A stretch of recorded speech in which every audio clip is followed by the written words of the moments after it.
बच्चों, स्वागत है आपका भूगोल की क्लास में। मैं आकांक्षा सोनकर, भूगोल प्रवक्ता, राजकीय बालिका इंटर कॉलेज छोटी जुबली लखनऊ से। बच्चों, आज हम क्लास 12 की भूगोल पढ़ेंगे। पिछली क्लास में बच्चों आपकी जो किताब है मानव भूगोल की मूल सिद्धांत, इसका दूसरा अध्याय विश्व जनसंख्या, वितरण, घनत्व और वृद्धि, इसे हम पढ़ रहे थे। तो आइए एक क्विक रिविजन करते हैं कि पिछली क्लास में हमने क्या क्या पढ़ा। पिछली क्लास में हमने बात करी थी बच्चों जनसंख्या वृद्धि और जनसंख्या वृद्धि दर के बारे में। फिर हमने बात करी थी कि जनसंख्या परिवर्तन के मुख्य घटक कौन कौन से हैं। इसमें हमने अशोधित जन्म दर, अशोधित मृत्यु दर और प्रवास के ऊपर चर्चा करी। फिर कौन से कारक हैं जो प्रवास को प्रभावित करते हैं। इसके बाद हम लोगों ने बात करी थी विश्व जनसंख्या की प्रवृत्तियों के बारे में। यहाँ बच्चों मैंने आपको बताया था कि 1800 ईस्वी में औद्योगिक क्रांति के पश्चात किस तरह से विश्व जनसंख्या में विस्फोटक वृद्धि हुई। अब बच्चों, ये जो विस्फोटक वृद्धि हुई, इसकी प्रमुख वजह क्या थी? सबसे पहले तो बच्चों औद्योगिक क्रांति सबसे महत्वपूर्ण वजह थी कि इतनी तीव्रता से क्यों विश्व की जनसंख्या बढ़ने लगी। और भी बहुत सारे डेवलपमेंट्स हुए, जैसे कि परिवहन है, स्वच्छता है, चिकित्सा है, आपकी जैव प्रौद्योगिकी आ जाती है, इसमें बायोटेक्नोलॉजी जिसे कहते हैं, सूचना और कंप्यूटर आ जाता है। इन सारे डेवलपमेंट्स ने क्या किया कि आपकी जीवन प्रत्याशा को बढ़ा दिया, आपकी मृत्यु दर कम होने लगी, जो स्टैंडर्ड ऑफ लिविंग था वो इम्प्रूव हो गया, जो रहने का स्तर था वो बेहतर हो गया। तो इन सभी विकासों ने, इन सभी डेवलपमेंट्स ने मिलकर क्या किया, आपकी विश्व जनसंख्या को एक विस्फोटक वृद्धि प्रदान करी। अब बच्चों आइए देखते हैं कि किस तरह से विज्ञान और प्रौद्योगिकी ने इस विश्व की बढ़ती हुई जनसंख्या में अपना योगदान दिया। यहाँ आप देखेंगे बच्चों की प्राणी और मानवीय ऊर्जा का स्थान लिया भाप इंजन ने। भाप इंजन के पहले काम कौन करता था? मनुष्य करते थे या जानवर करते होंगे। अब इस भाप इंजन ने पवन और जल के लिए यांत्रिक ऊर्जा उपलब्ध कराई। अब हुआ क्या? मशीन्स आई। इन मशीन्स ने उद्योगों में और कृषि के उत्पादन को बढ़ा दिया। फिर आप देखेंगे कि महामारियां और जो आपके संक्रामक रोग हैं, इनके विरुद्ध वैक्सीनेशंस आ गए, टीकाकरण आया। स्वच्छता और जो आपकी चिकित्सीय सुविधाएं हैं, इनमें सुधार हुआ, जिसने पूरी विश्व की जनसंख्या में जो मृत्यु दर था उसे तीव्रता से घटाने में अपना योगदान प्रदान किया। अब बच्चों आइए देखते हैं कि आज हम किन टॉपिक्स पे चर्चा करने वाले हैं। सबसे पहले हम बात करेंगे विश्व जनसंख्या के दोगुने होने की अवधि के बारे में, विकसित एवं विकासशील देशों में जनसंख्या, जनसंख्या परिवर्तन के स्थानिक प्रारूप, जनांकी के संक्रमण संकल्पना के बारे में हम बात करेंगे, जनसंख्या नियंत्रण के उपाय, थॉमस माल्थस का सिद्धांत जिसका प्रतिपादन हुआ था 1798 में। तो चलिए शुरू करते हैं। सबसे पहले हम बात करेंगे विश्व जनसंख्या के 2 गुना होने की अवधि के बारे में। अब यहाँ पर बच्चों आप देखेंगे कि मानव जनसंख्या को प्रारंभिक 1 करोड़ होने में 10 लाख वर्ष से भी अधिक लग गए थे। इस जनसंख्या को 5 से 6 अरब होने में मात्र 12 वर्ष लगे। तो यहाँ पर आप देख रहे हैं कि कितनी तेजी से आपकी विश्व की जनसंख्या बढ़ रही है और इसकी बढ़ने की अवधि घटती जा रही है। बच्चों, जो आपके विकसित देश हैं वो विकासशील देशों की तुलना में अपनी जनसंख्या को दोगुना करने में अधिक समय ले रहे हैं। तो सबसे ज्यादा जनसंख्या वृद्धि विकासशील देशों में हो रही है, यहाँ जनसंख्या विस्फोट हो रहा है। जैसा कि मैं आपको पहले बता चुकी हूँ कि जनसंख्या विस्फोट में बच्चों क्या होता है कि आपकी जन्म दर और जीवन प्रत्याशा बढ़ने लगती है और मृत्यु दर और बाल मृत्यु दर इसमें घटने लगती है, जिसके फलस्वरूप बहुत तीव्रता से जनसंख्या बढ़ती है। अब बच्चों यहाँ पर आप देख रहे हैं कि एक टेबल बना हुआ है। पहले कॉलम में काल, समय के बारे में आपको बता रहे हैं, दूसरा कॉलम है जनसंख्या का और तीसरा कॉलम है 2 गुना होने की अवधि का। तो आइए देखते हैं। 10,000 ईस्वी पूर्व आपकी जनसंख्या थी 50 लाख। 1650 ईस्वी में जनसंख्या बढ़कर हो जाती है 50 करोड़। ऐसा होने में कितना समय लगता है? 1500 वर्ष। फिर 1804 ईस्वी में आपकी जनसंख्या बढ़कर हो जाती है 100 करोड़। अब यहाँ पर आप देखिए कि डबलिंग हो रही है, जनसंख्या आपकी दोगुनी हो गई, 50 करोड़ से 100 करोड़ हो गई। ऐसा होने में कितना समय लगा? 154 वर्ष। फिर 1927 ईस्वी में आपकी जनसंख्या फिर से दोगुनी हुई, 100 करोड़ से बढ़कर 200 करोड़ हो गई। ऐसा होने में 123 वर्ष लगे। फिर 1974 ईस्वी में आपकी जनसंख्या की फिर से डबलिंग होती है, ये 200 करोड़ से बढ़कर हो जाती है 400 करोड़। ऐसा होने में 47 वर्ष लगते हैं। फिर 2025 ईस्वी में आपकी जनसंख्या हो जाती है 800 करोड़। अब यहाँ देखिए फिर से डबलिंग हो रही है। बच्चों ये एक प्रक्षेपित संख्या है क्योंकि 2025 अभी आया नहीं है। ऐसा होने में कितना वर्ष लगेगा? 51 वर्ष। तो आप यहाँ पर देख रहे हैं कि किस तरह से आपकी जनसंख्या दोगुनी होती जा रही है और जनसंख्या की दोगुनी होने की अवधि निरंतर घटती जा रही है। अब आइए बच्चों नेक्स्ट देखते हैं, जनसंख्या वृद्धि। इसमें आपको विकसित और विकासशील और पिछड़े देशों में एक बहुत स्ट्राइकिंग फीचर देखने को मिलेगा, कंट्रास्ट देखने को मिलेगा। आप देखेंगे कि विकसित देश में जनसंख्या की वृद्धि धीमी गति से होती है और विकासशील और पिछड़े देशों में आपकी जनसंख्या की वृद्धि तीव्र गति से होती है। विकासशील और पिछड़े देशों में जनसंख्या का विस्फोट हो रहा है। फिर बच्चों विकसित देशों में लोग शिक्षित हैं, लोग जागरूक हैं, मेडिकल फैसिलिटीज बहुत अच्छी हैं, जिसे हम कहते हैं चिकित्सीय सुविधाएं बहुत अच्छी हैं, सैनिटेशन है, स्वच्छता है। तो यहाँ पर आप क्या देखेंगे कि जो आपकी जनसंख्या की वृद्धि है वो धीमी गति से होती है। अब विकसित देशों में आपका ब्रिटेन आ जाता है, संयुक्त राज्य अमेरिका आ जाता है, जापान, जर्मनी आदि देश आ जाते हैं। जब हम विकासशील देश की बात करते हैं तो बच्चों यहाँ पर लोग अशिक्षित हैं, अनभिज्ञ हैं, परिवार नियोजन के बारे में इन्हें ज्यादा जानकारी अभी भी प्राप्त नहीं हो पाई है। तो यहाँ पर आप क्या देखेंगे कि जनसंख्या का विस्फोट होता है। तो विकासशील देशों में बच्चों आपका भारत, पाकिस्तान, अफगानिस्तान, चीन आ जाता है। आपके जो पिछड़े देश हैं जिसे हम कहते हैं अल्प विकसित देश, इसमें आपका अफ्रीका महाद्वीप आ जाता है, आपके अफ्रीका के देश आ जाते हैं इसमें। ठीक है, आइए नेक्स्ट देखते हैं। अब बच्चों हम बात करेंगे जनसंख्या परिवर्तन के स्थानिक प्रारूप के बारे में। विकसित देशों में विकासशील देशों की तुलना में जनसंख्या वृद्धि कम है। ये बात बच्चों आप लोगों को अब अच्छे से पता चल गई होगी कि विकसित देशों की अपेक्षा विकासशील देशों में जनसंख्या की वृद्धि तीव्र गति से हो रही है। जनसंख्या वृद्धि और आर्थिक विकास में ऋणात्मक सहसंबंध है। अब आप देखेंगे कि वे देश जिनकी अर्थव्यवस्था विकसित है, यहाँ पर जनसंख्या की वृद्धि धीमी गति से होती है। वे देश जिनकी अर्थव्यवस्था अभी बहुत अच्छे से विकसित नहीं हो पाई है, या यूं कह लीजिए कि विकासशील अर्थव्यवस्थाएं हैं, यहाँ पर आप देखेंगे कि जनसंख्या का विस्फोट हो रहा है, जनसंख्या बहुत तेजी से बढ़ रही है। अब बच्चों ये एक टेबल है जिसमें आपको जनसंख्या वृद्धि के बारे में पता लगता है। इधर आपके रीजन्स, प्रदेश दिए हुए हैं, इधर आपको वृद्धि दर पता चल रही है इन रीजन्स की 1990 से 95 के बीच में, और फिर इधर वृद्धि दर दी हुई है 2010 से 15 की, जो कि अनुमानित है।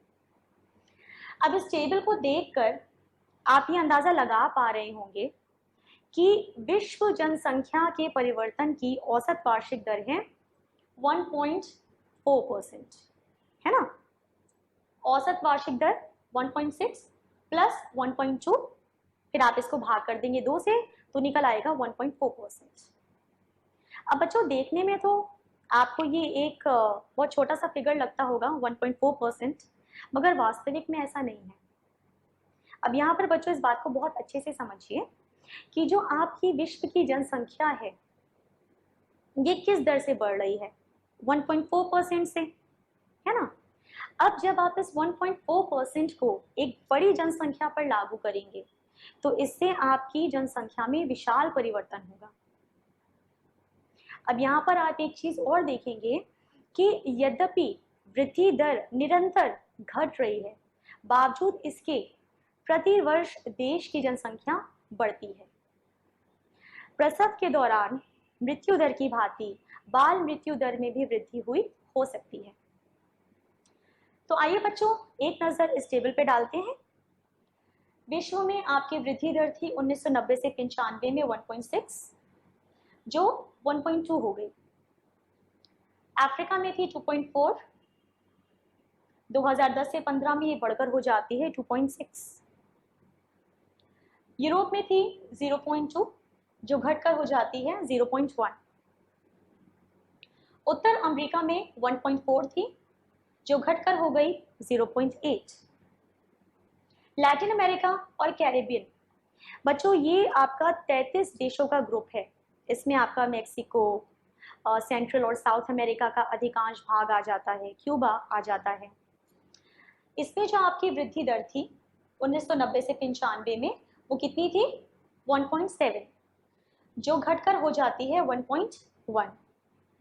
फिर एशिया का देखिए, एशिया में आपकी वृद्धि दर 1990 से 95 में थी 1.6, जो कम होकर हो जाती है 1.0। फिर हम आते हैं ओशनिया पे। इसमें आपको ऑस्ट्रेलिया, न्यूजीलैंड, फिजी आ जाता है। इसमें 1990 से 95 में आपकी वृद्धि दर थी 1.5, जो कि 2010 से 15 में 1.5 रहती है। तो आपको ये पता चल रहा है कि इसमें अफ्रीका, जो कि एक अल्प विकसित महाद्वीप है, यहाँ पर आप देखेंगे कि आपकी वृद्धि दर 2.4 से बढ़कर 2.6 होती है। बाकी सभी जगहों पर आप देख रहे हैं कि ये घट रही है। आइए अब नेक्स्ट देखते हैं। अब बच्चों जनांकीय संक्रमण संकल्पना की बात करने से पहले आइए देखते हैं कि जनसंख्या परिवर्तन का क्या प्रभाव है। अब जो आपकी विकासशील अर्थव्यवस्थाएं हैं, यहाँ पर जनसंख्या में अल्प वृद्धि अपेक्षित है, क्योंकि थोड़ी बहुत तो जनसंख्या में वृद्धि होना अच्छी बात होती है, क्योंकि इससे आपका मानव बल बढ़ता है, वर्किंग फोर्स जो काम करता है या फिर जॉब्स क्रिएट करता है, जिससे आपका रेवेन्यू बढ़ता है और फिर आपकी अर्थव्यवस्था अच्छे से काम करती है। लेकिन अगर बच्चों एक सीमा के बाद जनसंख्या में वृद्धि खूब तेजी से होती है, तो इसका सबसे ज़्यादा दबाव पड़ता है आपके रिसोर्सेज पे, संसाधनों पर। आप देखेंगे कि संसाधनों का ह्रास होने लगता है, जनसंख्या का ह्रास होने लगता है, क्योंकि जो हमारे प्राकृतिक संसाधन हैं ये तो सीमित हैं, लिमिटेड हैं, और इस बढ़ती हुई जनसंख्या को ये पोषित करने में सक्षम नहीं रह जाते हैं। फिर आप देखते हैं कि जनसंख्या का ह्रास होता है। अब यहाँ पर आप देखेंगे सबसे पहले तो मुद्रास्फीति, जिसे हम कहते हैं इन्फ्लेशन, महंगाई बढ़ जाती है, चीज़ों की कीमतें बढ़ रही हैं, महंगी हो रही हैं। बेरोजगारी की समस्या है, हर साल बेरोजगारों की संख्या बढ़ती जाती है, लोगों के पास काम नहीं है, उनको काम नहीं मिल पा रहा है। गरीबी की समस्या है, लोगों का जो रहन सहन का स्तर है ये निम्न हो रहा है, जो आपकी झुग्गी झोपड़ियाँ हैं ये बढ़ रही हैं, जिसे हम कहते हैं स्लम एरिया आपका बढ़ता जा रहा है।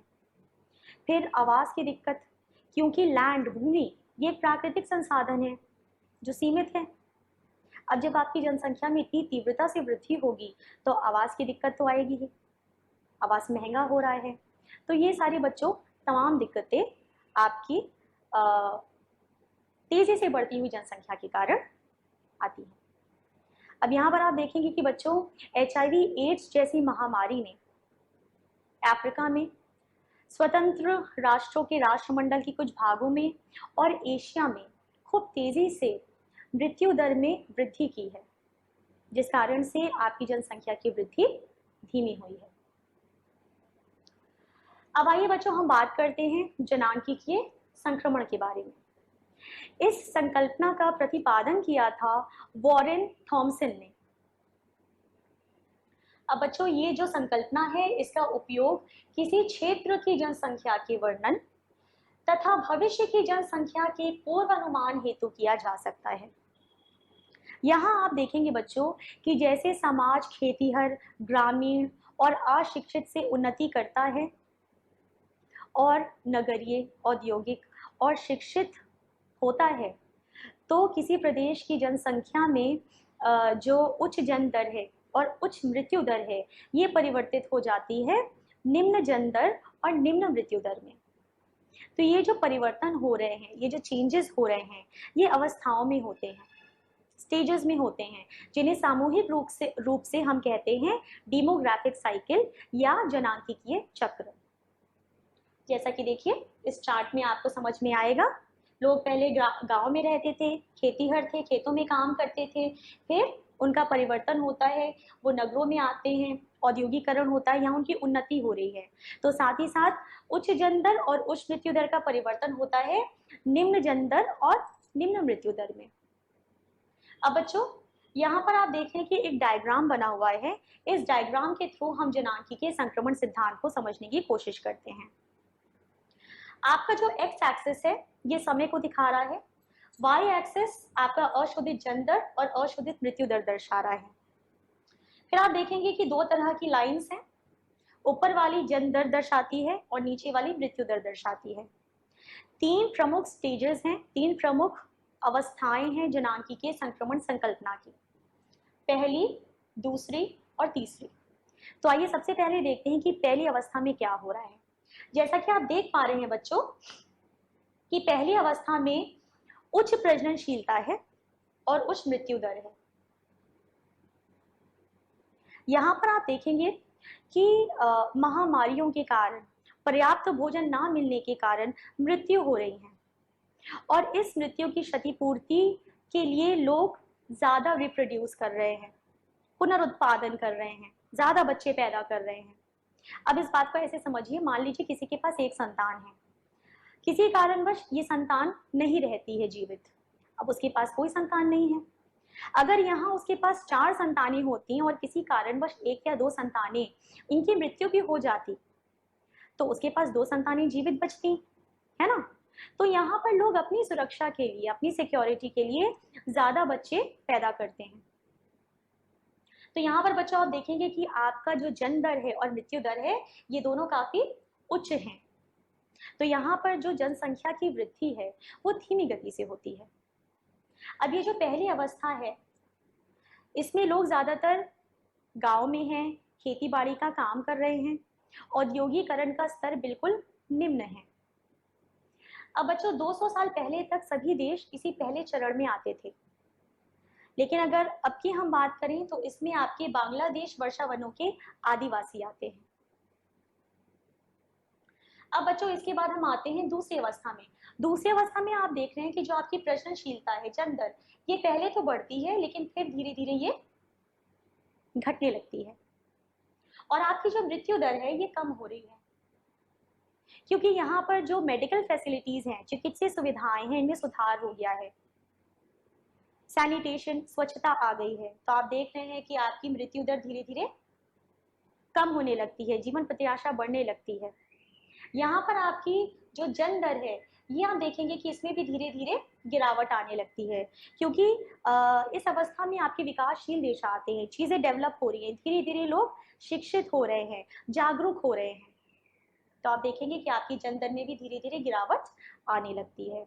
तो इस दूसरी अवस्था में आप देखेंगे कि जो आपकी जनसंख्या की वृद्धि है ये तीव्र गति से होती है। बच्चों दूसरी अवस्था में आपके विकासशील देश आते हैं, इसमें आपका पेरू आ जाता है, भारत, श्रीलंका और केन्या इस अवस्था के अंतिम चरण में आते हैं। अब इसके बाद आती है आपकी तीसरी अवस्था। अब तीसरी अवस्था में क्या होता है कि जो आपकी जन्म दर है और मृत्यु दर है ये अधिक घट जाती है, जैसे कि आप देख रहे हैं ये अधिक घट गई है। अब यहाँ पर लोग जागरूक हैं, शिक्षित हैं, ये परिवार नियोजन को अपनाते हैं, फैमिली प्लानिंग करते हैं, तो इसलिए यहाँ पर जन्म दर आपको कम मिलेगा। यहाँ पर मृत्यु दर भी कम है क्योंकि साइंस और टेक्नोलॉजी ने बहुत विकास किया हुआ है, मेडिकल फैसिलिटीज बहुत अच्छी हैं, चिकित्सीय सुविधाएं बहुत अच्छी हैं यहाँ पर, तो यहाँ पर आपको मृत्यु दर कम मिलेगा, जीवन प्रत्याशा अधिक मिलेगी। और बच्चों इस तीसरी अवस्था में आपके विकसित देश आते हैं, जैसे कनाडा है, जापान है, संयुक्त राज्य अमेरिका है, और सबसे ज्यादा वृद्ध जनसंख्या भी आपको इन विकसित देशों में मिलेगी। जो आपके विकासशील देश है इनमें आपको सबसे ज्यादा युवा जनसंख्या मिलेगी। तो आप इस भाग को देख रहे हैं, जो दूसरी अवस्था है, कितनी तेजी से जनसंख्या का प्राकृतिक वृद्धि हो रहा है। तीसरी अवस्था में आते आते आपका जन्म दर और मृत्यु दर दोनों ही अधिक कम हो जाते हैं, घट जाते हैं। तो बच्चों, ये है आपकी जनांकीय संक्रमण का सिद्धांत। इसमें आप देखते हैं कि जो मनुष्य है उसमें कितनी फ्लेक्सिबिलिटी है, लचीलापन है, और वो अपनी प्रजननशीलता को समायोजित करने की योग्यता रखता है। बहुत इंपॉर्टेंट है बच्चों, एग्जाम पॉइंट ऑफ व्यू से इसे बहुत अच्छे से आप लोग पढ़िएगा और इस डायग्राम को आप लोग अच्छे से स्टडी कीजिएगा। आइए अब नेक्स्ट देखते हैं। अब हम बात करेंगे जनसंख्या नियंत्रण के उपाय की। अब आइए देखते हैं कि जनसंख्या को आप कैसे नियंत्रित कर सकते हैं। यहाँ पर सबसे पहले आता है परिवार नियोजन, जिसे आप कहते हैं फैमिली प्लानिंग। अब इस फैमिली प्लानिंग का मेन पर्पस क्या है? सबसे पहले तो बच्चों के जन्म को रोकना है और अंतराल को बढ़ाना है। साथ ही साथ अगर आप फैमिली प्लानिंग करते हैं तो इससे जो महिलाओं का स्वास्थ्य है वो बेहतर होता है। फिर आती है शिक्षा। अगर आप शिक्षित हैं, एजुकेटेड हैं, आप जागरूक हैं, तो ये भी एक बहुत अहम भूमिका निभाता है जनसंख्या को नियंत्रित करने में। प्रचार, पब्लिसिटी, प्रचार करना बहुत ज़रूरी है। जैसे गांव में, देहातों में, जहाँ पर लोग अनभिज्ञ हैं, अशिक्षित हैं, वहाँ पर उनको परिवार नियोजन के फायदे बताना ज़रूरी हो जाता है। तो सरकार बहुत सारी ऐसी मुहिम चला रही है जहाँ पर गांव में, देहातों में जाकर लोग प्रचार करते हैं, लोग परिवार नियोजन के फायदों के बारे में बताते हैं। फिर गर्भ निरोध की सुगम उपलब्धता, कॉन्ट्रासेप्टिव्स जिन्हें कहते हैं, इनका यूज करके भी जनसंख्या को नियंत्रित किया जा सकता है। आप देखेंगे कि सरकार गांव में, देहातों में जो गरीब लोग हैं उनको गर्भ निरोध फ्री में बंटवाते हैं। पर्पस क्या है? बढ़ती हुई जनसंख्या को नियंत्रित करना।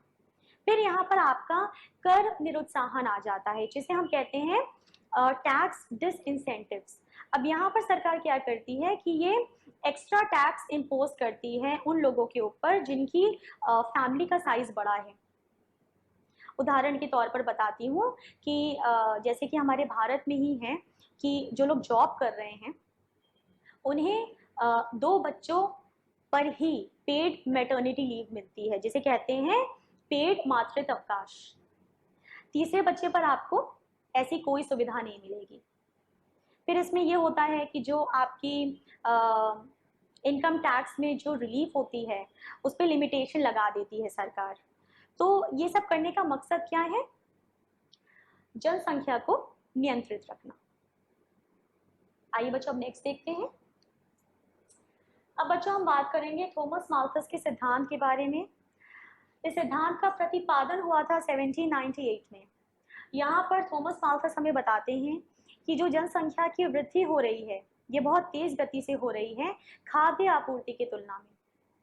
जनसंख्या की वृद्धि जमाती अनुपात से होती है, जैसे 2, 4, 8, 16, और एक खाद्य आपूर्ति आपका अंकगणितीय अनुपात से बढ़ता है, 2, 4, 6, 8, 10, 12।